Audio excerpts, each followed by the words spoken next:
Okay, great.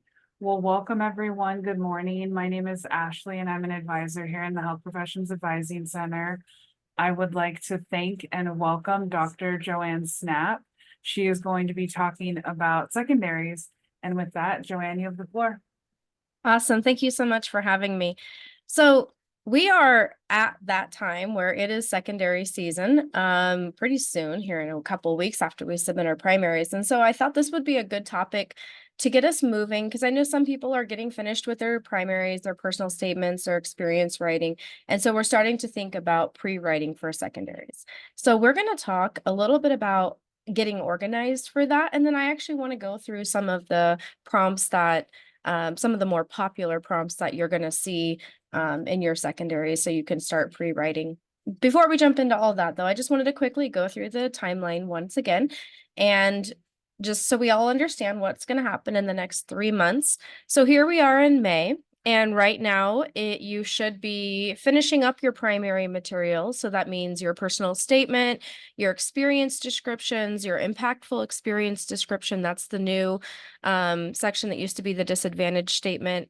If you're applying to any app besides AMCAS, you're going to write a COVID statement and also making your school list. So these are things that you want to get done now so that you can be able to submit your application. The other thing you probably are going to need to do that's not on here is register for Casper and Preview. So that's what we're primarily doing in May, is just getting all of that done.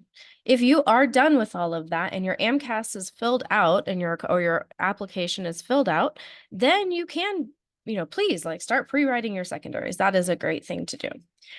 In June, you can actually submit your applications, almost all of the applications. Casper you can submit already, but all of the applications are open to be submitted in the month of June. So I love if people can get their app submitted in the first couple weeks of June. But honestly, if you get your app submitted anytime in June, you're probably going to be just fine, despite what all of the world tells you.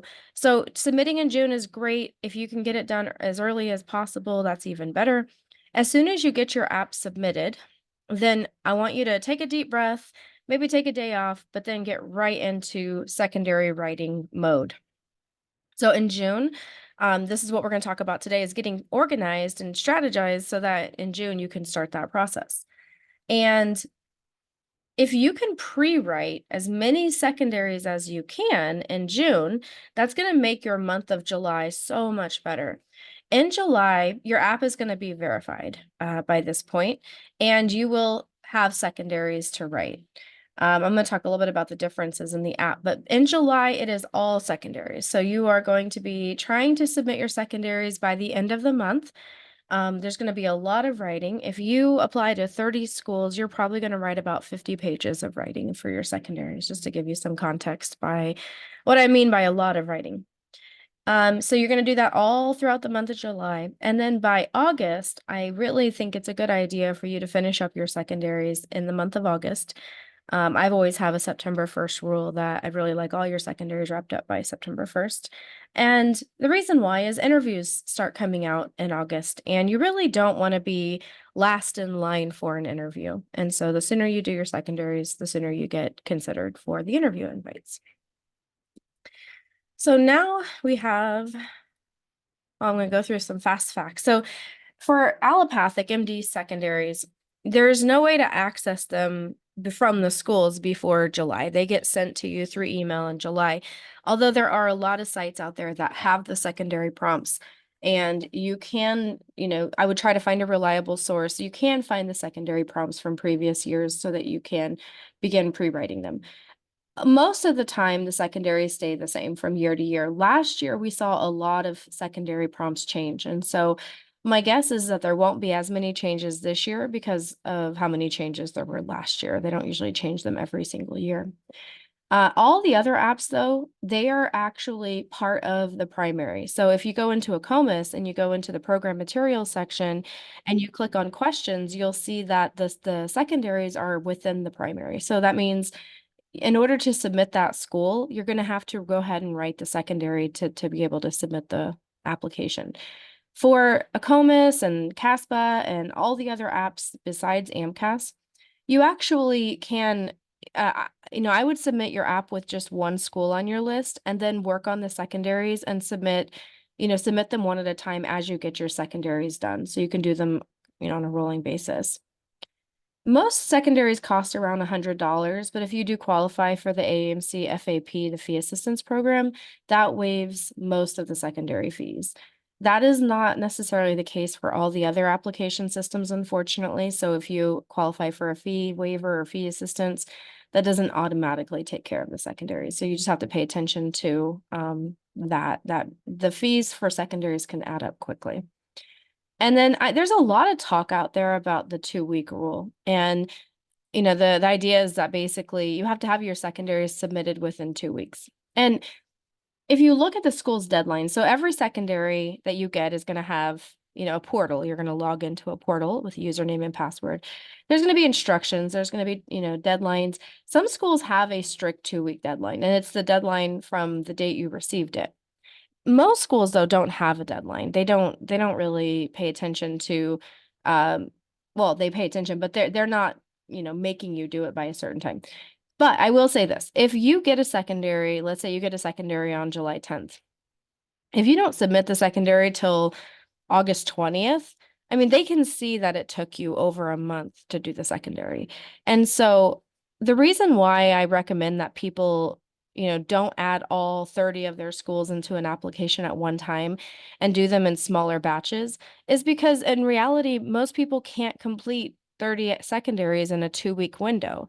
And so if you let's say you do 10 schools at a time, you add 10 schools in, you write the secondaries, you submit the secondaries, you add 10 more schools in and you do those. And so you should be able to submit those apps within a 2-week period so that from the school's perspective, from the day they received your application, you're able to turn your application around in a decent amount of time.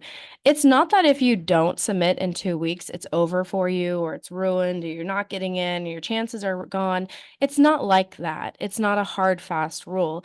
It's just in general, they can see that it took you a while to do your secondary. And so we can manage that impression a little bit by not adding all of your schools in at the beginning and just doing them in small batches so that doesn't look like, you've been sitting on your secondary for an entire month. If you can't write 30 apps in a month, which most people can't. That's a lot of writing to get done in such a short amount of time. Right. So when we write secondaries, this is the chance for you to really speak to the school. The personal statement, everyone, knows that you spent tons and tons and tons of time writing your personal statement. Oftentimes the personal statement is very, I want to say kind of generic because you're speaking to all of the schools, right? With the secondaries, the schools are picking the questions and they're choosing questions about things that really matter to them. And the questions they choose are very strategic because they get to find out the things that they use to screen people with. So they have their own agenda with those questions. And it's really important when you're doing your secondaries to slow down and read the question really, really carefully and think, why would they be asking me this question? Thinking about the context of the school, who the school is, where they're located, what their mission is, everything about them. Why would they ask me such a question? And if you consider why they might ask you such a question, then it might give you a better idea of how to approach that question. But another thing about secondaries is because people are in such a rat race, they think that you have to get them done as fast as possible. People often will just either copy and paste answers into the secondaries and just submit them. I can't tell you how many times when I worked at the medical school I saw secondaries that had the wrong school name in the secondary answer because people were going so fast, they just copied and pasted and they weren't really thinking about the question. They weren't trying, they weren't tying themselves to the school. And for those people, they just kind of fall through the cracks because it's clear that they didn't really put any effort into the secondary. So the thing about secondaries, it's really a good opportunity for you to show the school how bad you want to be there. And how bad you want to be there is going to come across based on the quality of your answer. So if you put a lot of energy into your answers and you write a very deep and reflective answer and you try to tie the school into your answer. You think about who they are and you try to be specific by, referencing things at the school that align with your career goals. You're going to stand out in this process because you're speaking their language, right? You're showing them that, hey, I'm already like one of you guys because I know everything about you and I understand why I want to be there. And if you can convince them why you want to be there through your answers, kind of weaving in who you are and who they are, showing the value that you bring to them by referencing experiences you've had and perspectives that you have. If you put a lot of energy into your secondaries, you are more likely to get your interviews because, again, these are the questions that they care about. These are the questions they came up with. So most people put a ton of energy in the personal statement and then just, copy and paste these and submit as fast as they can. I challenge you to not be that person. I challenge you to slow down and realize that a good application is better than a fast application. At the end of the day, these are really smart people reading your app. And if your app comes in, a week after everybody else's, but yours is actually written well, they're going to be able to see the difference between those apps and yours. So focus on just making sure you're writing quality answers. There are a lot of secondaries that give you opportunities to say things. And some of the questions that they're asking are not necessarily appropriate for every person. Also, sometimes they give you like ridiculously large character counts. So, for example, I've seen some that have 10,000 characters. And I just want you to remember this rule as you are writing secondaries. Just because you can do something doesn't mean you should do it. So if they give you 10,000 characters, I promise you that nobody wants to read a 10,000 character answer. So don't do that. Like, don't think just because you have the space, you should max it out. Um, Sometimes you can answer a question in half the amount of characters. And I've seen so many people who are like, well, I have the extra space, so I'm just going to tell them something else about me, just like some other random thing that I just want them to know. Well, that's really kind of a strange thing to do when they ask you a very targeted question to then just go on and start talking about yourself. It kind of says something about you. It says that A, you can't read the question, that you don't understand what they're asking you to do, and you just decided on your own that you're going to go ahead and do something different. So people who can't follow directions and just decide to do whatever they want, that's not a good look. And I would encourage you to try to practice some self-restraint and don't answer questions that are not appropriate for you. So, for example, if they say, do you belong to a marginalized community? And you don't, just say no. You don't need to try to make something up and twist it and say, no, I don't, but, and then go on about other things. You just need to answer the questions and leave it at that. As you're writing your secondaries, I want you to think really critically about what you're saying. So if you're using a lot of words like, passion and enjoy and people thanked me and I loved it, I want you to think about the actual competencies, the AAMC competencies that you're showing about yourself in your writing, because this is another space for you to highlight those competencies that we talked about a few weeks ago. So talking about enjoying something doesn't necessarily convey that um, that you're good at it. It just means that you like doing it. So I would go back and just that's just a really fun kind of silly word. I'm just throwing out there, but make sure, like I said, you're thinking critically about your answers. And then, as much as I said, I want you to write quality answers to your secondaries, you probably are not going to be able to spend hours for every single answer on your secondaries just because of the time frame that you have. And for a lot of people, this is really, really hard because they're kind of like type A personalities and they want it to be perfect and they want to have it edited 15 times. Um, and so at some point you just have to submit it. You have to get it out of your hands because you do want to get it done in a somewhat timely fashion. So sometimes we have a spectrum of people. We have people who rush and just submit kind of nonsense writing. And then we have people who obsess over it and want to spend way too much time writing really basic answers. And you've got to find a happy medium. You got to come up with a pace and then keep moving. So when you get your secondaries, if you apply to, let's say, 25 or 30 schools, which a lot of people do, um, you're going to get a unique username and password for every single school. And just the sheer volume of emails that you're going to receive from schools is really overwhelming. You have to keep track of where you are with all of your writing. You have to keep track of your username and passwords and the links to the portals. You're going to have to keep track of just all the questions. So the most important thing right now that you can do for yourself is get really, really organized. I would encourage you to start a Google Doc and just you can do it like this. This is what a couple of people I've worked with did. They made a list of all their schools. They made a Google Doc for every single school, and they just linked all the Google Docs in one space. And then they tracked everything. So you can see they tracked when they received the secondary, when they submitted the secondary, when their application was complete. So the difference between submitting your app and being complete is that if your letters of rec have not arrived or you're missing an MCAT score, then your app is not complete. But sometimes it just takes a couple of days for the school to send you your complete email.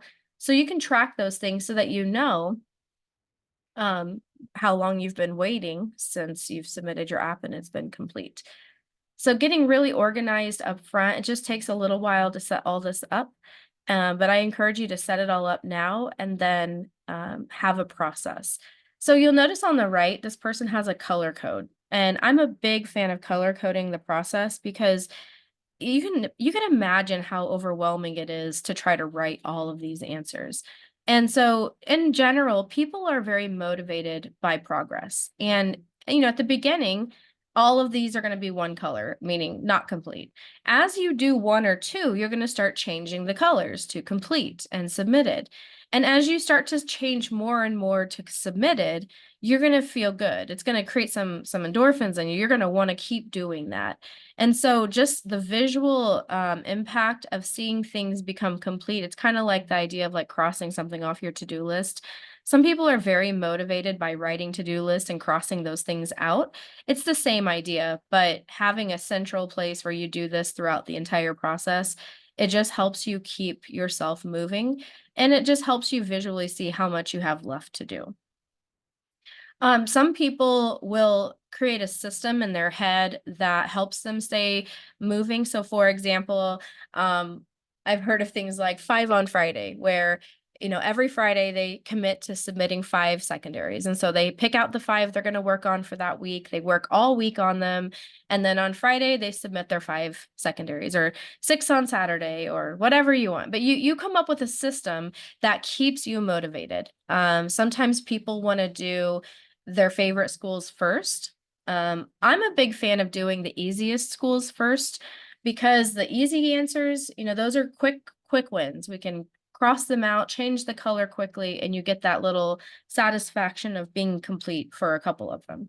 So when you're going through and you're creating your docs, you're copying and pasting your secondary questions out, you might pay attention to the schools that have very similar questions or are just kind of easier for you to answer, and mark those as like, these are the first ones I'm going to do because these are all very similar. So if I focus in on these answers, then I can just, reuse a lot of that material and tailor it to the school, but get a lot of these done quickly. Harder ones, like UC San Diego, which we're going to talk about in our next session, those require a little bit more time. UCLA, UC San Diego, some of those are pretty long and pretty hard, actually. Even UCR's School of Medicine secondary is I would say pretty thoughtful, and you don't want to whip that up pretty quickly. You want to think about it and do a good job on it. So for those, you could work on them for a longer period of time while you're doing your quicker ones and getting those other ones submitted, the easy ones.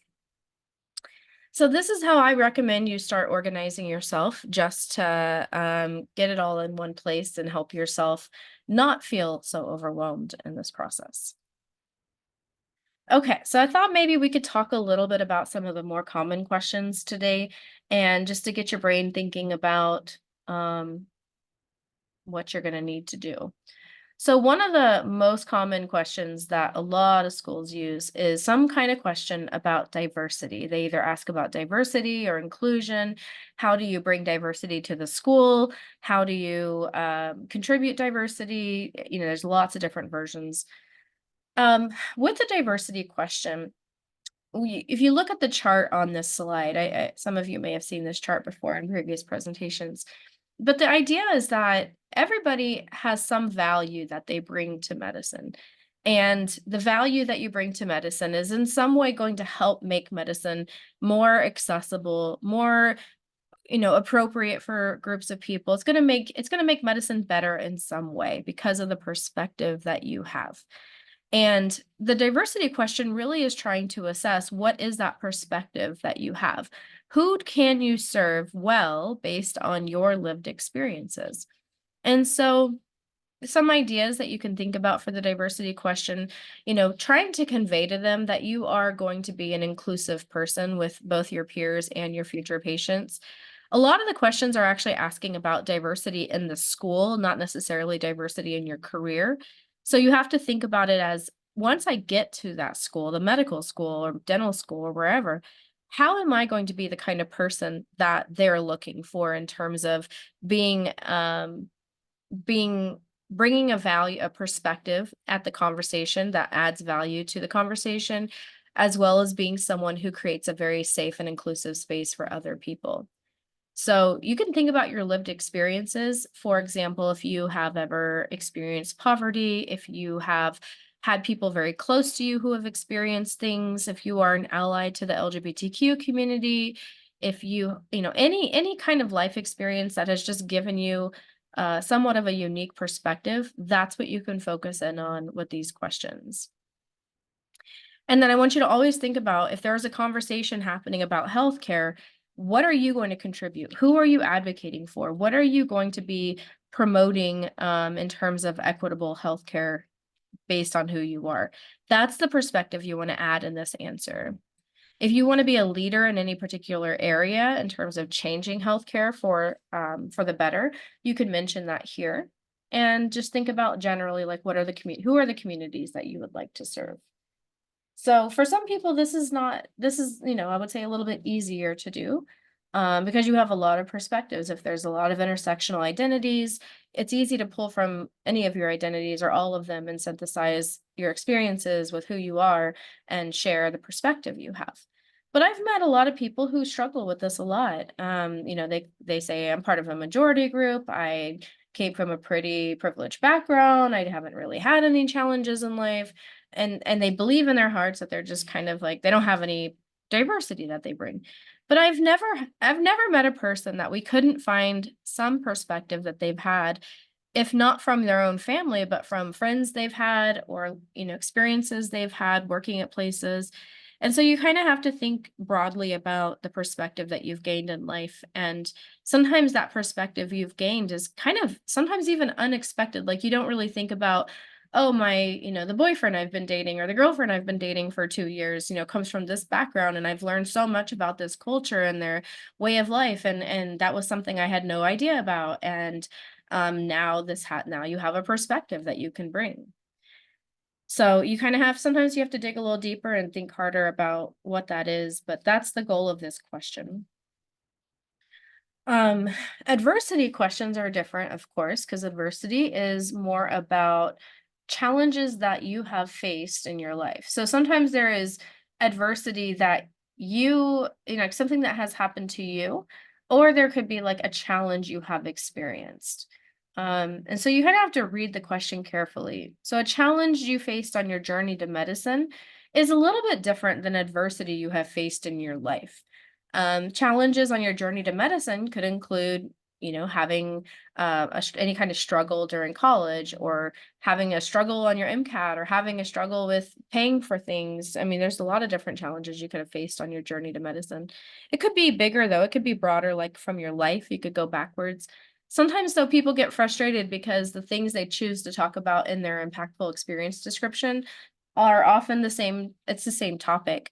And so it's okay to bring up the same topic again, because they are asking this question, and you're the same person. So you can't change your answer. Like, I mean, if you have multiple adversities, you can, but for the most part, you're the same person, you have the same experiences. So in that case, what you do is you just think about it and try to talk about it in a different way. Maybe you get to zoom in a little bit deeper and talk more specifically about a particular, example of that adversity.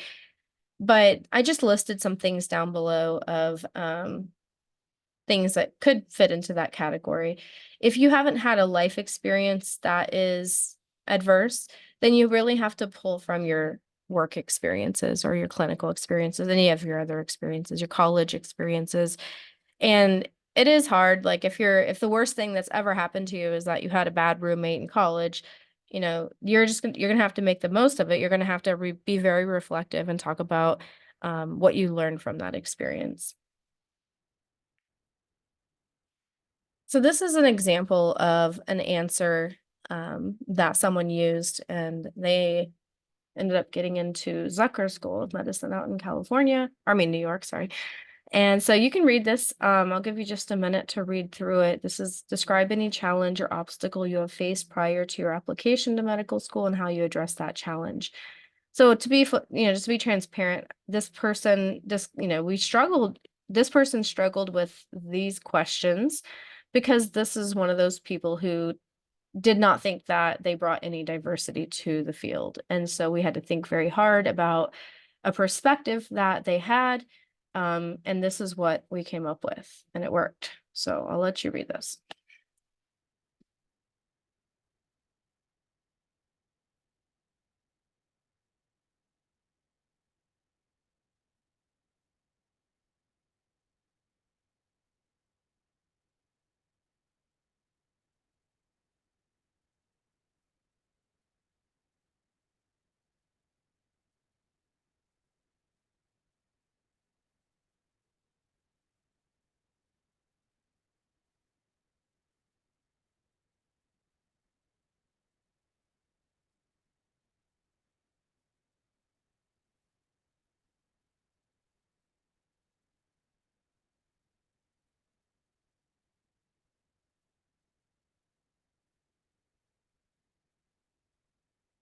So you can see how, this is a challenge that she faced. And look at the end, how they tied it back to the school.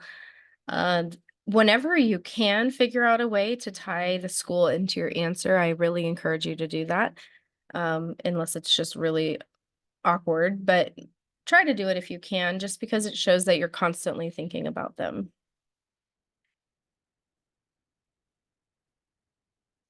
If the school has you, if you can tailor it to the school, I would, if there's some way to do that. So, for example, if you are part of a group, a community that the school serves through one of your, like their student-run clinics, or if they have an opportunity there and some other way that ties back to who you are, you could just mention at the end, like you're really excited to contribute your perspective in the blah blah blah lab or the clinic, where you hope to improve health outcomes for such and such community. This is an example. It's a little bit of a different question. So I mentioned challenge questions. So this is a setback, and I think it's kind of the same thing, right? Like a setback or a challenge.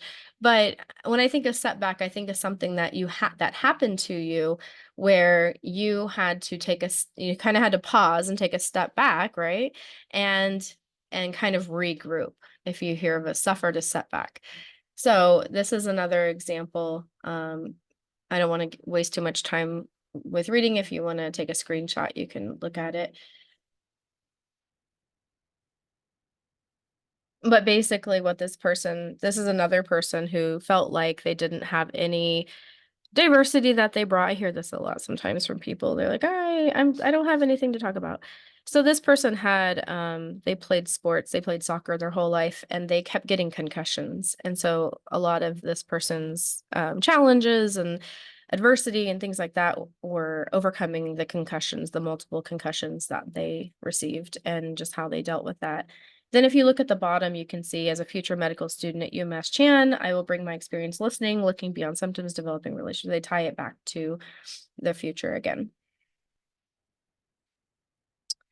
All right. So the other thing that medical schools and dental school, all the schools really love are failure questions. And nobody likes failure questions because nobody wants to talk about when they actually messed up. But here's the thing. If you cannot talk about your failure in a very honest and open way, you're actually raising a red flag about yourself. Because what they want to know is that you can fail, because there are people out there who just literally can't fail. If they fail, they have a complete meltdown. Sometimes when people cannot fail, they have, I'm not saying if this is you, please don't take this personally, but like sometimes people, some people, they kind of have personality disorders. If they struggle with failure, they like will get mad and they'll lash out and they'll act out if they, think that they're messing up in some way. And you could imagine as a future health professional, you really wouldn't want somebody there who lashes out at people when they make a mistake or when they mess up. So med schools love failure because they want to know that you have failed and that you're okay. Like you're capable of failing and learning from it. You don't see making mistakes as something that shuts you down. So don't be afraid to talk about an absolute crash and burn moment. If you were in research and you completely, botched your data and you had to go face to face with your PI and tell them, I completely messed this up. It's okay to say, like, I was really embarrassed, or I went home and cried. I felt terrible. It's okay to show your emotions and talk about how that failure affected you. But then you want to move on and talk about, what did you do different? How did you learn from that failure? You want to show the actual thing that messed up. You don't want to try to turn it into something positive. So you could say, "Oh, I failed to, do this thing, but it actually turned out for the good because this and this happened instead." That's not a failure. Like a failure is I forgot to do this thing. People were mad at me. I was disappointed. I felt bad and embarrassed, and I had to deal with it. That's a failure. So, you can learn from your failures after you're done feeling bad, but you can't turn a failure into like everything was great at the end because I turned it around and ended up being great. And maybe it did end up turning around, but don't go there. Just like stop at the failure and then reflect on it. So lots and lots of things. I can think of stories where, someone accidentally misgendered a person. I can think of stories where people, failed in a relationship, meaning they should have been there for a sibling who was going through a hard time and they failed to do that. It could be work things. It could be, I remember a guy talked about how he was a caterer and he was catering a dinner for Christmas dinner at a nursing home and he completely messed up the meal and all the old women were yelling at him, telling him he ruined their Christmas. So it could be anything. It doesn't have to be a clinical experience, but the more important thing is just you got to show you messed up, right? So here is an example of a failure.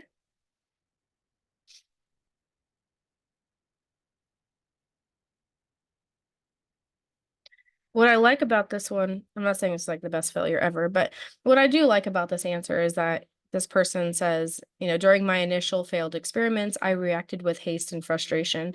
I was careless. I did not act with purpose. This resulted in further delay. So, they messed up, but then they're actually admitting that they didn't respond well to that mess up early. And then not responding well, it caused more problems.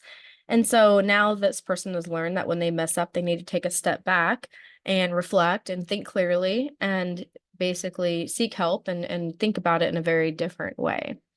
So they're being very transparent about how they're thinking and feeling about things, which schools love. Like they love getting inside your head. They love hearing your thoughts, hearing your feelings, just basically understanding how you process things.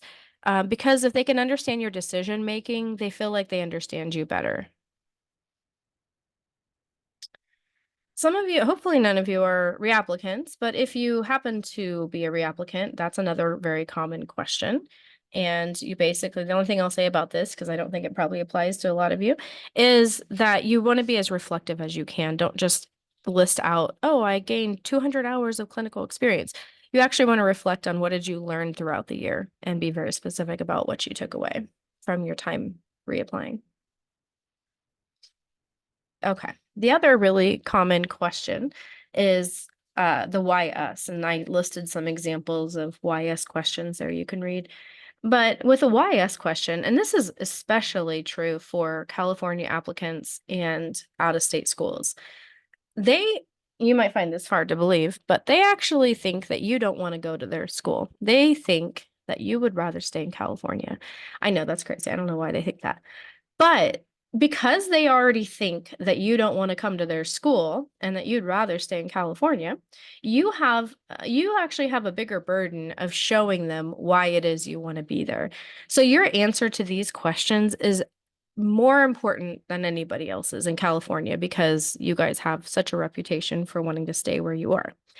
So when you do these, you have to be very, very thoughtful. You have to really find something specific about the school. I would argue find two or three very specific things about the school. And when I say specific, I mean the names of a researcher doing research in an area you want to do, the names of the organizations you want to join, the student orgs, the student-run clinics, the hospitals, the city names. You need to look at the demographics of the city. If you know that a city there that the city the school is in, has a population 60% speaks Spanish and you speak Spanish, you could talk about how you're excited to be able to increase access to medicine in whatever city through the whatever clinic because you speak Spanish. You can find very specific things about the school and tie who you are, what you've done with that school. So this is that weaving I was talking about. It's not what I don't want you to do here is just like blanket compliment them. I don't want you just to go on and on and on about how wonderful the school is and how if you go there, you'll be able to become the doctor you always dreamed of becoming. Like that is such nonsense. Like you can become the physician you always dreamed of becoming at any school. That one school is not going to do it. So don't say that. But instead, just say what kind of physician you want to become. So if you say the kind of physician I always want to become, what is that? Well, I really want to be a physician who learns how to write policy. I want to be able to change the systems that continue to perpetuate the health disparities we see in my community.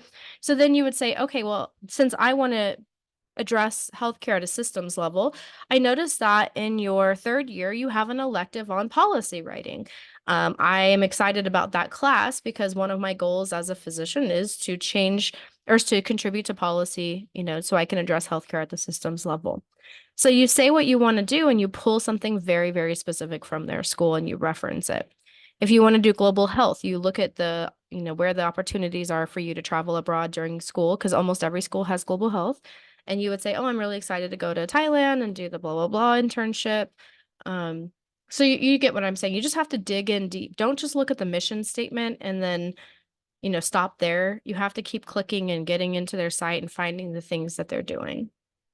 You should know if every school you're applying to is a problem-based learning school or a hybrid or a traditional.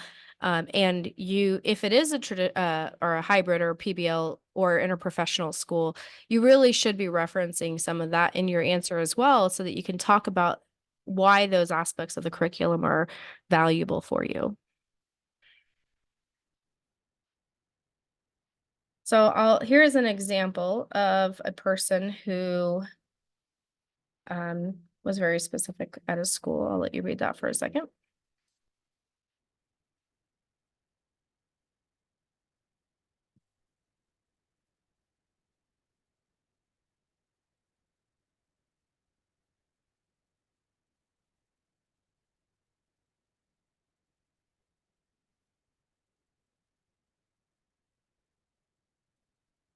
So you can see that they, again, like weave who they are with what the school is doing. They're referencing something that they did, and then they're talking about wanting to contribute that at the school.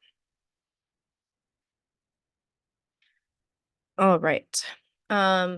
If you are, most of the other applications besides AMCAS have the COVID question. And so for those schools, you typically are not going to see COVID questions in the secondaries. However, for AMCAS or allopathic schools, you are probably going to still see a couple of COVID questions. My hope is that they will eventually go away, but they were there last year, so I'm guessing they'll be there again.